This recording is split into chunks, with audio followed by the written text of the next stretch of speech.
शेतकरी मित्रांनो नमस्कार। आज एक मिल्क चार्जरचा अफलातून चमत्कार आज आपल्याला संगमनेर तालुका अहिल्यानगर जिल्ह्यामध्ये कनुली या गावी बघायला भेटलाय। आपल्यासोबत वरपे साहेब आहेत। तर नमस्कार। नमस्कार। काय चमत्कार घडलेला आहे तुमच्या गोठ्यामध्ये जर आम्हाला सांगा ना जरा। आमची गाई ही 2 इताला 12 लिटर दूध देत होती। किती? दोन मागचे दोन वित, आता ही तिसऱ्या विताला आहे। ही तिसऱ्या इताला आहे। बर। आणि फॅटही कमी होती तिला। किती फॅट लागायची? म्हणजे एकदम पातळ दूध यायचं। 3-5 पातळ आत यायची। बर।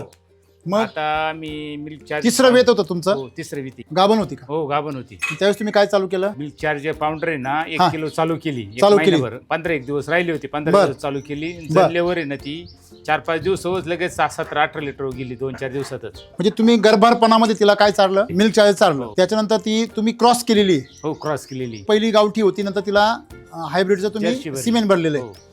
तर आता ती गाय किती लिटर गेली? म्हणजे ती पहिल्यापासूनच क्रॉस आहे। 20 लिटर पर्यंत गेली। पहिली क्रॉस करून 12 देत होती। 12 देत होती। आता मिल्क चार्जर गर्भारपणामध्ये दिल्यामुळे ती कितीवर गेली? 20 वर गेली। हे विश्वास बसेल का कोणाला? नाही बसायचं। मी विकायची होती, मी म्हटलं कमी दुधाची समजा 10-20 लिटरची घेऊ म्हटलं, पण मग ती जनलेव दिली म्हणलं विकायची बंद केली आम्ही। ही कमी दूध देती, पण हिला आता 8 आली होती ती 3 लिटर देत होती मला। पण हिच्या बरोबर हिला चालू केलं तर तिचं बी ना 10 लिटर दूध 2 टायमाचं झालं। 5-5 पहिलं किती होता हिचा? 3-3-3.5 लिटर, म्हणजे 6 लिटरचं होतं। ती पण 10 लिटर गेली। पाराठी होती। पाराठी होती, 3 महिन्याची गाभण होती। काय चाललंय?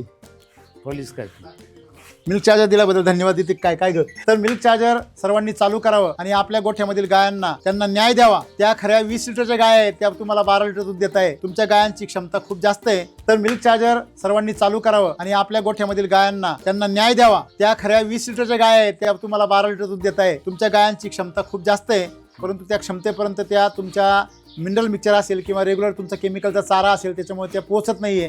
त्यांना त्यांच्या मूळ ताकदीपर्यंत, पूर्ण दुधाच्या क्षमतेपर्यंत पोहोचण्यासाठी काय करा? मदत करा। धन्यवाद।